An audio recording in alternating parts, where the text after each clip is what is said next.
ಕಳೆದ ಸಾಲಿನಲ್ಲಿ ಅಂದರೆ 23-24ರಲ್ಲಿ ಕಾಂಗ್ರೆಸ್ ಸರ್ಕಾರ ಅಧಿಕಾರಕ್ಕೆ ಬಂದ ತಕ್ಷಣ ಮೊದಲು ದೋಖಾ ಮಾಡಿದ್ದು ಪರಿಶಿಷ್ಟ ಜಾತಿ ವರ್ಗಗಳಿಗೆ. ಅಂದರೆ ಕಾಂಗ್ರೆಸ್ ಪಕ್ಷ ವೋಟುಗಳ ಬೇಟೆಯಲ್ಲಿ ಗ್ಯಾರಂಟಿಗಳನ್ನು ಏನು ಜನರಿಗೆ ಆಶ್ವಾಸನೆ ಕೊಟ್ಟಿದ್ರು ಅದನ್ನು ಈಡೇರಿಸಲಿಕ್ಕೆ ಅವರಲ್ಲಿ ಹಣ ಇರಲಿಲ್ಲ. ಆದರೆ ಬೇರೆಯವರಿಗೆಲ್ಲ ಗ್ಯಾರಂಟಿ ಯೋಜನೆಗಳನ್ನು ತಲುಪಿಸಿದ್ರು, ದಲಿತರಿಗೆ ಗ್ಯಾರಂಟಿಗಳು ಇರಲಿಲ್ಲ. ಅದಕ್ಕೆ ದಲಿತರು ಬಾಧ್ಯರಲ್ಲ ಅನ್ನೋ ರೀತಿಯಲ್ಲಿತ್ತು. ಅದಕ್ಕೇನು ಮಾಡಿದ್ರು, ಆ ಶಾರ್ಟೇಜನ್ನು ತುಂಬಲಿಕ್ಕೆ SC ST TSP ಹಣವನ್ನು 11,114 ಕೋಟಿ ರೂಪಾಯಿಗಳನ್ನು ಏನು ದಲಿತರಿಗಾಗಿ ಮೀಸಲಿಟ್ಟಿತ್ತೋ ಆ ಹಣವನ್ನು ತೆಗೆದು ದಲಿತರಿಗೆ ಕೊಡ್ತೇವೆ ಅಂತೇಳಿ, ದಲಿತರಾಗಿ ಮೀಸಲಿಟ್ಟ ಹಣವನ್ನು ದಲಿತರಿಗೆ ಕೊಡ್ತೇವೆ ಅಂತೇಳಿ ಮೋಸ ಮಾಡಿ ವಂಚನೆ ಮಾಡಿದರು. ಅದರಿಂದಾಗಿ ಏನು ದಲಿತ ಸಮುದಾಯ SC ST ಜನರು ಅವರಿಗೆ ಭೂಮಿ ಖರೀದಿಗಾಗಿರ್ಬೋದು, ನಿವೇಶನ ಕೊಡ್ತಕ್ಕಂಥ ಕಾರ್ಯಕ್ರಮ ಇರ್ಬೋದು, ವಿದ್ಯಾಭ್ಯಾಸಕ್ಕೆ ಮತ್ತು ಆರೋಗ್ಯಕ್ಕೆ ಮುಂತಾದ ಅನೇಕ ವಿಚಾರಗಳಿಗೆ ಹಣ ಇಟ್ಟಿರ್ತಕ್ಕಂಥದ್ದನ್ನು ಗ್ಯಾರಂಟಿಗಳಿಗೆ ವಿನಿಯೋಗ ಮಾಡಿದ್ರು. ಇದನ್ನು ಬಹಳಷ್ಟು ನಾವು ಹೋರಾಟ ಮಾಡಿದ್ವಿ. ನಾವು ಅಂದ್ಕೊಂಡಿದ್ವಿ ಮುಂದಿನ ದಿನಗಳಲ್ಲಿ ಇದನ್ನು ಮತ್ತೆ ಬಳಸೋದಿಲ್ಲ ಅಂತ. ಆದರೆ ಮಾನ್ಯ ಮುಖ್ಯಮಂತ್ರಿಗಳಾಗಿರ್ತಕ್ಕಂಥ ಮಾನ್ಯ ಸಿದ್ದರಾಮಯ್ಯನವರು ನಿನ್ನೆ ಮತ್ತೆ 14,282 ಕೋಟಿ ರೂಪಾಯಿಗಳನ್ನು ಮತ್ತೆ SCP STP TSP ಹಣವನ್ನು ಮತ್ತೆ ದುರ್ಬಳಕೆ ಮಾಡ್ಕೊಂಡಿದ್ದಾರೆ. ಇದರಿಂದಾಗಿ ದಲಿತ ಸಮುದಾಯಗಳಿಗೆ ಬಹಳ ಅನ್ಯಾಯ ಆಗಿದೆ. ಅವರೇ ಹೇಳಿದ್ದಾರೆ, ಇದು ಉಪಯೋಜನೆ SC STಗೆ ಉಪಯೋಜನೆ, ಜೊತೆಗೆ ಇದು ಕ್ರಿಯಾ ಯೋಜನೆ ಅಂತಂದರೆ ನಾನು ಮೊದಲೇ ಹೇಳಿದಾಗೆ ಅವರಿಗೆ ಮನೆ ಕೊಡ್ತಕ್ಕಂಥದ್ದಿರ್ಬೋದು, ಅಥವಾ ನಿವೇಶನಗಳನ್ನು ಕೊಡ್ತಕ್ಕಂಥದ್ದಿರ್ಬೋದು, ಅವರ ಮನೆಗಳನ್ನು ಕಟ್ಟಿಸ್ಕೊಡ್ತಕ್ಕಂಥದ್ದಿರ್ಬೋದು, ಭೂಮಿಗಳನ್ನು ಖರೀದಿ ಮಾಡಿಕೊಡ್ತಕ್ಕಂಥ ಅನೇಕ ಕಾರ್ಯಗಳು, ಈ ರೀತಿ ಅಭಿವೃದ್ಧಿ ಕಾರ್ಯಗಳನ್ನು ಮಾಡಬೇಕಾಗಿತ್ತು. ಆದರೆ ಇಲ್ಲಿ ಗ್ಯಾರಂಟಿಗೆ ಕೊಟ್ಟು ಇದು ನಮ್ಮನ್ನು ವಂಚನೆ ಮಾಡ್ತಿದ್ದಾರೆ. ಗ್ಯಾರಂಟಿ ನಮಗೆ, ನೀವು ಎಲ್ಲರಿಗೂ ಕೊಡೋ ಗ್ಯಾರಂಟಿ ನಮಗೆ ಯಾಕೆ ಕೊಡಲಿಲ್ಲ? ದಲಿತರ ಹಣ ದಲಿತರಿಗೆ ಕೊಡೋದು ಅದು ಗ್ಯಾರಂಟಿಯ ಇದಕ್ಕೆ ಸೇರೋದೇ ಇಲ್ಲ. ಗ್ಯಾರಂಟಿಯಿಂದ ದಲಿತರನ್ನು ವಂಚನೆ ಮಾಡಿದ್ದೀರಿ, ನಮಗೆ ಗ್ಯಾರಂಟಿ ಕೊಟ್ಟಿಲ್ಲ, ಅದು ಬೇರೆ ವಿಷಯ. ನಾವು ಗ್ಯಾರಂಟಿ ನೀವು ಯಾಕೆ ಕೊಟ್ಟಿಲ್ಲ, ನಮಗೆ ಕೊಡಲೇಬೇಕು ಅಂತ ಯಾರೂ ನಿಮ್ಮ ಹತ್ರ ಅಪ್ಲಿಕೇಶನ್ ಹಾಕಿಲ್ಲ, ಅರ್ಜಿ ಹಾಕಿಲ್ಲ.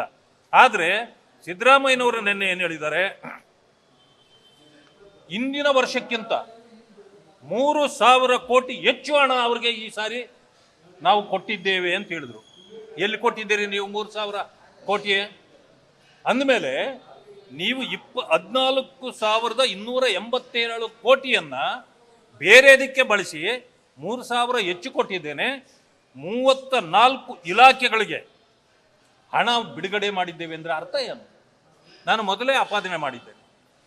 ನೀವು ಗಂಗಾ ಕಲ್ಯಾಣ ಯೋಜನೆಗೆ ನಮ್ಮ ಸರ್ಕಾರ ಇಟ್ಟಿದ್ದ ಹಣ 74 ಕೋಟಿ ಗಂಗಾ ಕಲ್ಯಾಣಕ್ಕೆ ಇತ್ತು. ಅದು ಸಾಕಾಗೋದಿಲ್ಲ ಅಂತೇಳಿ ಮಾನ್ಯ ಮುಖ್ಯಮಂತ್ರಿಗಳೇ ಹೇಳಿದರು. ಹೇಳಿದ ಮೇಲೆ ಈಗೇನು ಮಾಡಿದ್ದಾರೆ, ಆ ಹಣವನ್ನು ಇನ್ನಷ್ಟು ಅದಕ್ಕೆ ಕೂಡಿಸಿ ಗಂಗಾ ಕಲ್ಯಾಣಕ್ಕೆ ಅದನ್ನು ವೆಚ್ಚ ಮಾಡೋದ್ರ ಬದಲು ಅಂತೇಳಿ 74 ಕೋಟಿಯನ್ನು ತೆಗೆದು ಬೇರೆ ಅದಕ್ಕೆ ಬಳಕೆ ಮಾಡ್ಕೊಂಡಿದ್ದಾರೆ. ಅಂದ್ರೆ ಏನು ಮಾಡ್ತಿದ್ದೀರಿ ಅಂದರೆ, ದಲಿತರ ಹೆಸರು ಹೇಳಿ, ಅಂಬೇಡ್ಕರ್ ಅವರ ಹೆಸರು ಹೇಳಿ, ಒಂದು ಕೈಯಲ್ಲಿ ಕೊಟ್ಟಂಗೆ ಮಾಡಿ ಮತ್ತೊಂದು ಕೈಯಲ್ಲಿ ನೀವು ವಾಪಸ್ ಕಿತ್ಕೊಂಡು ಜನ ನಮ್ಮ ಮೇಲೆ ಕುಪಿತರಾಗಬೇಕು. ಯಾಕೆಂದ್ರೆ ಏನಪ್ಪ, ದಲಿತರಿಗೆ ಬಂದಿದ್ದ ಎಲ್ಲ ಹಣವನ್ನು ದಲಿತರಿಗೆ ಕೊಡ್ತಿದ್ದಾರೆ ಅಂತ ಹೇಳೋದು ಮಾತ್ರ, ಆದರೆ ಅವ್ರಿಗೆ ಒಂದು ಕಾಸು ಸೇರೋದಿಲ್ಲ. ಈ ರೀತಿ ಈ ಸರ್ಕಾರ ವಂಚನೆ ಮಾಡ್ತಾ ಇದೆ. ಸಿದ್ದರಾಮಯ್ಯನವರು ಅವರಿಗೆ ಏನಾದರೂ ಗೌರವ ಇದ್ದರೆ, ದಲಿತರ ಬಗ್ಗೆ ಕಾಳಜಿ ವಿಶ್ವಾಸ ಇದ್ರಿ ಈ ಹಣವನ್ನ ಮತ್ತೆ SCP STP ಅಕೌಂಟ್ಗೆ ವಾಪಸ್ ಕೊಡ್ಲಿ. ಇಲ್ಲ ಅಂತಂದ್ರೆ ಇಂಥ ವ್ಯಕ್ತಿ ಒಬ್ಬರು ನಮಗೆ ಮುಖ್ಯಮಂತ್ರಿ ಆಗಿ ದಲಿತರಿಗೆ ವಂಚನೆ ಮಾಡೋದ್ರ ಬದಲು ಇಂಥವರು ತೊಲಗಿ ಹೋಗ್ಲಿ, ಮೊದಲು ಅಧಿಕಾರದಿಂದ ಇಳಿದು ಹೋಗ್ಲಿ ಅಂತಕ್ಕಂಥ ಇದನ್ನ ಅವರ ಮೇಲೆ ನಾನು ಅಪಾದನೆ ಮಾಡ್ತೇನೆ. ಎಲ್ಲಕ್ಕಿಂತ ಗ್ಯಾರಂಟಿಗಳಲ್ಲಿ ಇದುವರೆಗೂ 25,396 ಕೋಟಿ ರೂಪಾಯಿಗಳನ್ನ ದಲಿತರ ಹಣವನ್ನ ಈ ಕಾಂಗ್ರೆಸ್ ಸರ್ಕಾರ ಲೂಟಿ ಮಾಡಿದೆ. ಹಗರಣಗಳ ಮೇಲೆ ಹಗರಣಗಳು ಬರ್ತಾ ಇದೆ. 187 ಕೋಟಿ ಇದು ಬೇರೆದಕ್ಕೆ ತೆಗೆದಿದ್ದೀವಿ ಅಂತಕ್ಕಂಥದ್ದು ಬೇರೆ. 187 ಕೋಟಿ STಗಳಿಗೆ ಇಟ್ಟ ಹಣವನ್ನ ನೀವು ನೇರವಾಗಿ ನಿಮ್ಮ ಚುನಾವಣೆಗಳಿಗೆ ಅದಕ್ಕೆ ಬಳಕೆ ಮಾಡಿಕೊಳ್ಳಲಿಕ್ಕೆ ನೇರವಾಗಿ ನೀವು ಖಜಾನೆಗೆ ಕೈ ಹಾಕಿದ್ದೀರಿ, ಕನ್ನ ಹಾಕಿದ್ದೀರಿ. ಇದು ದೊಡ್ಡ ಅಪರಾಧ. ಇಂಥ ಕೆಟ್ಟ ಕಾರ್ಯವನ್ನು ಮಾಡಿರ್ತಕ್ಕಂಥ ಒಬ್ಬ ಮುಖ್ಯಮಂತ್ರಿ ಆಗಲಿ ಸರ್ಕಾರ ಆಗಲಿ ಒಂದು ದಿನವೂ ಕೂಡ ಸರ್ಕಾರದಲ್ಲಿ ಮುಂದುವರಿಯಲಿಕ್ಕೆ ಇವರಿಗೆ ಯೋಗ್ಯತೆ ಇಲ್ಲ. ಇದು ಲೂಟಿ. ಇದು ಆ ಕಾರಣದಿಂದ ಇವರು ತಕ್ಷಣ ರಾಜೀನಾಮೆ ಕೊಟ್ಟು ಹೋಗಬೇಕಾಗಿತ್ತು. ಆದರೆ ಇವರಿಗೆ ಇದೇ ಇಲ್ಲ, ಪ್ರಜಾಪ್ರಭುತ್ವದಲ್ಲಾಗಲಿ ಸಂವಿಧಾನದ ಬಗ್ಗೆ ಆಗಲಿ ಗೌರವ ಇಲ್ಲ. ಬರೀ ಹೇಳ್ತಾರೆ, ಮಾತಿನಲ್ಲಿ ಹೇಳೋದು. ಅದಕ್ಕೆ ಮುಖ್ಯಮಂತ್ರಿ ಸಿದ್ದರಾಮಯ್ಯನವರು ಹೇಳೋದೇ ಮಾಡೋದೇ ಒಂದು. ಆದ್ದರಿಂದ ಇವರು ಡಬಲ್ ಸ್ಟ್ಯಾಂಡರ್ಡ್ ಅಲ್ಲ, ಇವರು ಟ್ರಿಬಲ್ ಸ್ಟ್ಯಾಂಡರ್ಡ್ ಮುಖ್ಯಮಂತ್ರಿ ಅಂತ ಹೇಳಲಿಕ್ಕೆ ನಾನು ಬಯಸ್ತೇನೆ. ಅದು ಒಂದೇ ಹಗರಣವಾ? 106 ಹಗರಣಗಳಿವೆ ಇವತ್ತು. ಮೈಸೂರು ಮೂಡ ಹಗರಣ ಎಂಥದ್ದು? ಸುರೇಶ್ ಅವರಿಗೆ, ಅವರು ಬೆಂಗಳೂರಿನವರು, 69 ಸೈಟ್ಗಳು ಅವರ ಹೆಸರಲ್ಲಿ ಎಲ್ಲಿಂದ ಬರ್ತದೆ? ಹೇಗೆ ಬಂತು? ಸುರೇಶ್ ಅವರು ಮುಖ್ಯಮಂತ್ರಿ ಸಿದ್ದರಾಮಯ್ಯನವರ ಒಂದು ರೀತಿಯ ಸಾಕು ಮಗ ಇದ್ದಂಗೆ. ಅವರು ಸಾಕೊಂಡಿದ್ದಾರೆ, ಅವರ ಮಗ ಸಾಕು ಮಗ. 69 ಸೈಟ್ಗಳು ಅವರಿಗೆ ಎಲ್ಲಿಂದ ಬರಲಿಕ್ಕೆ ಸಾಧ್ಯ? ಹೇಗೆ ಬಂತು?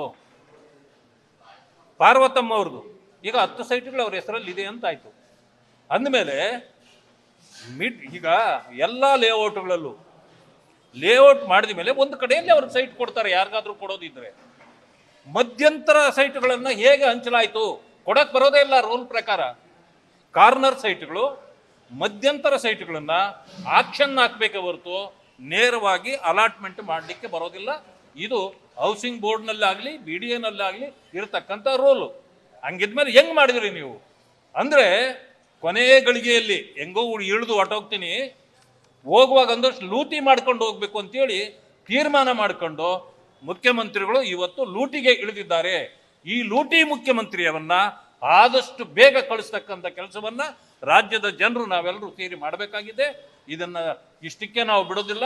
ಭಾರತೀಯ ಜನತಾ ಪಕ್ಷ ಸಂಪೂರ್ಣ ಹೋರಾಟದಲ್ಲಿ ತೊಡಗಿಕೊಂಡಿದೆ ಈಗಾಗಲೇ. ಇದರ ಅಂತ್ಯ ಕಾಣುವವರೆಗೆ ನಮ್ಮ ಹೋರಾಟವನ್ನು ನಾವು ಮುಂದುವರಿಸ್ತೇವೆ ಅಂತಕ್ಕಂಥ ಮಾತನ್ನು ಹೇಳಲಿಕ್ಕೆ ಬಯಸ್ತೇನೆ.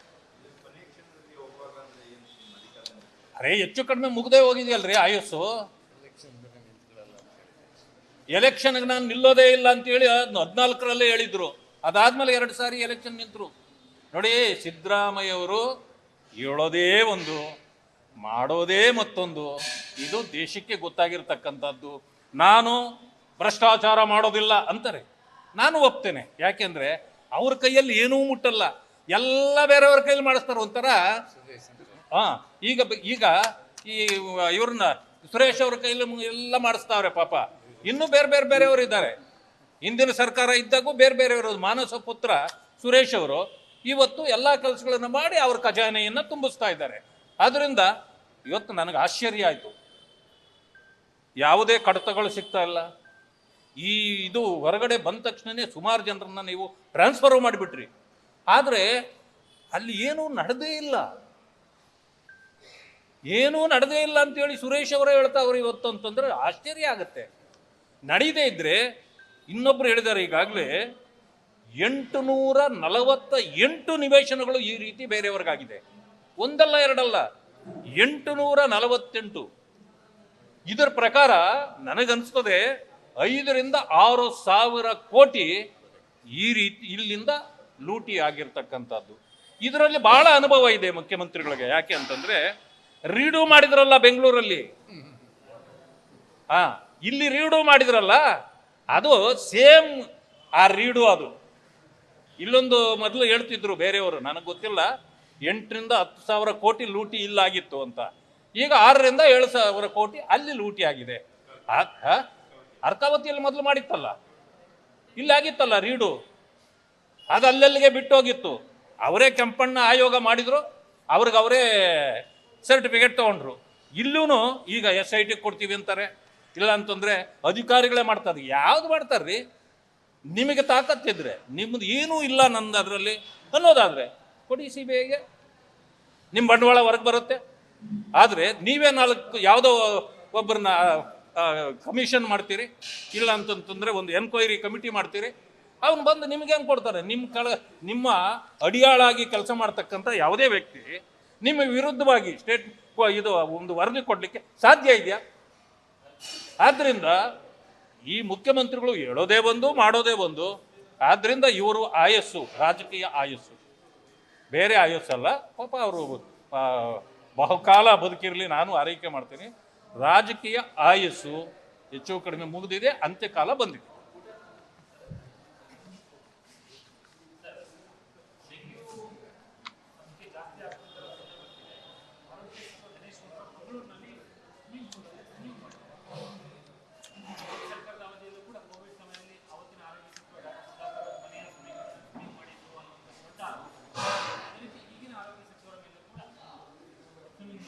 ನೋಡಿ, ಬೇರೆ ಸರ್ಕಾರ ಏನೇ ಮಾಡಿದರೆ, ತಪ್ಪು ಮಾಡಿದರೆ ಅದಕ್ಕೆ ಹೋರಾಟ ಮಾಡಬೇಕು ಕಾಂಗ್ರೆಸ್ ಏನಾದರೂ ತಪ್ಪು ಮಾಡಿದರೆ ಅದು ತಪ್ಪಲ್ಲ, ಒಳ್ಳೆ ಕೆಲಸ ಮಾಡಿದ್ದೀವಿ ಅನ್ನೋದು ಅವರ ಭಾವನೆ, ಅವರ ಅರ್ಥ.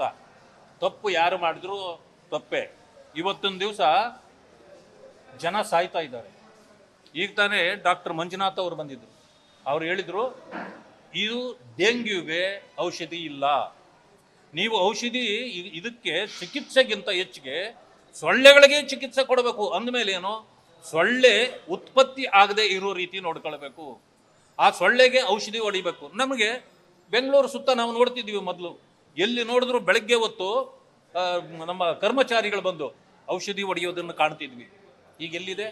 ಎಲ್ಲೂ ಔಷಧಿ ಹೊಡೆಯೋದಿಲ್ಲ. ಸೊಳ್ಳೆ ಪಾಡಿಗೆ ಸೊಳ್ಳೆ ಬೆಳೀತದೆ, ಸಾಯೋರ ಪಾಡಿಗೆ ಸಾಯ್ತಿರ್ತಾರೆ. ಇವರು ಅಧಿಕಾರ ಅನುಭವಿಸ್ಕೊಂಡು ಆರಾಮಾಗಿದ್ದಾರೆ. ಗುಂಡೂರಾವ್ ಅವ್ರ ಬಗ್ಗೆ ನಾನು ಹೇಳ್ತೇನೆ, is unfit to be a health minister. ಅವ್ರಿಗೆ ಹೆಲ್ತ್ ಬಗ್ಗೆ ಏನು ಗೊತ್ತ್ರಿ? ಯಾರಾದರೂ ಹೇಳಿದ್ದನ್ನು ಕೇಳ್ಕೊಂಡು ಅವ್ರೇನು ಡಾಕ್ಟರ್ ಆಗಿದಾರ? ಹೆಲ್ತ್ ಬಗ್ಗೆ ಅವ್ರಿಗೇನು ಗೊತ್ತಿಲ್ಲ. ಯಾರಾದರೂ ಹೆಲ್ತ್ ಅಂತಂದರೆ ಡಾಕ್ಟರ್ ಆಗಿರೋರಿಗೆ ನೀವು ಏನಾದರೂ ಮಾಡಿದ್ದಿದ್ರೆ ಅವ್ರಿಗೆ ಸ್ವಲ್ಪ ಅನುಭವ ಆದರೂ ಇರ್ತಿತ್ತು. ಯಾರೋ ಒಬ್ಬ PNO PS ಅಥವಾ ಯಾರೋ ಒಬ್ಬ ಡಾಕ್ಟ್ರು ಹೇಳಿದ್ದನ್ನು ಕೇಳಿ ಆಟ ಆಡೋರು ಇವರು ಅಷ್ಟೇನೆ. ಆದ್ದರಿಂದ ಇವರಿಗೆ ಇವತ್ತು ಹೆಚ್ಚು ಕಡಿಮೆ ಹೆಲ್ತ್ ಡಿಪಾರ್ಟ್ಮೆಂಟೇ ICUನಲ್ಲಿದೆ. ಅವ್ರ ಹಾಸ್ಪಿಟ್ಲಲ್ಲಿ, ಯಾವುದೋ ಒಂದು ಹಾಸ್ಪಿಟ್ಲ ICUನಲ್ಲಿ ಇವರು ಹೆಲ್ತ್ ಡಿಪಾರ್ಟ್ಮೆಂಟೇ ಇದೆ. ಮೊದಲು ಹೆಲ್ತ್ ಡಿಪಾರ್ಟ್ಮೆಂಟನ್ನು ಹೊರಗೆ ತರಬೇಕು, ಜನರಿಗೆ ಆಗ್ತಾ ಇರ್ತಕ್ಕಂಥ ತೊಂದರೆಗಳಿಗೆ ಔಷಧಿ ಕೊಡೋದನ್ನು ಕಲಿಬೇಕೆ ಹೊರತು, ಇವತ್ತು ನನಗನ್ನಿಸ್ತದೆ ಈ ಸರ್ಕಾರಕ್ಕೆ ಔಷಧಿ ಕೊಡಬೇಕಾಗಿದೆ ಜನ. ಈಗ ಈ ಕೆಲಸವನ್ನು ಮಾಡದೇ ಇದ್ರೆ ಇವರು ಹೊರಗಡೆ ಬರೋದಿಲ್ಲ, ಸ್ವಿಮ್ಮಿಂಗ್ ಪೂಲಲ್ಲೇ ಇರ್ತಾರೆ ಇವರು ಅಷ್ಟೇ. ಯಾರಿಗೆ? ಯಾರನ್ನು ಬರೀ ನಮ್ಮದು ಹೆಂಗಾಗ್ಬಿಟ್ಟಿದೆ, ಅವನೇನೋ ಮಾಡ್ದ, ಒಂದು ರಾಜೀನಾಮೆ ಕೇಳಿ. ಬರೀ ಇವ್ರಿಗೆ ರಾಜೀನಾಮೆ ಎಲ್ಲ ನೀವೇನು ಕೇಳಿದ್ರು ಅವ್ರೇನು ಕೊಡಲ್ಲ. ಯಾಕೆ ಅಂತಂದ್ರೆ ಲೂಟೋದು ಹೋಗ್ಬಿಡ್ತದಲ್ಲ, ದಿನ ಜೋಬ್ ತುಂಬಿಸ್ಕೊಂಡು ಹೋಗೋದು ನಿಂತೋಗ್ಬಿಡ್ತದೆ. ಅದರಿಂದ ಇವ್ರು ಯಾರು ಕೊಡೋದಿಲ್ಲ. ನಾನು ಒಂದೇ ರೀತಿಯಲ್ಲಿ ಕೇಳೋದಾದ್ರೆ, ಮುಖ್ಯಮಂತ್ರಿಗಳೇ ರಾಜೀನಾಮೆ ಕೊಟ್ರೆ ಇದೆಲ್ಲಕ್ಕೂ ಔಷಧಿ ಕೊಟ್ಟಂಗೆ ಆಗುತ್ತೆ. ಧನ್ಯವಾದ. ನ್ಯೂಸ್ ಫಸ್ಟ್, ನಿರ್ಭೀತಿಯಿಂದ ನಿಮ್ಮ ಪರವಾಗಿ.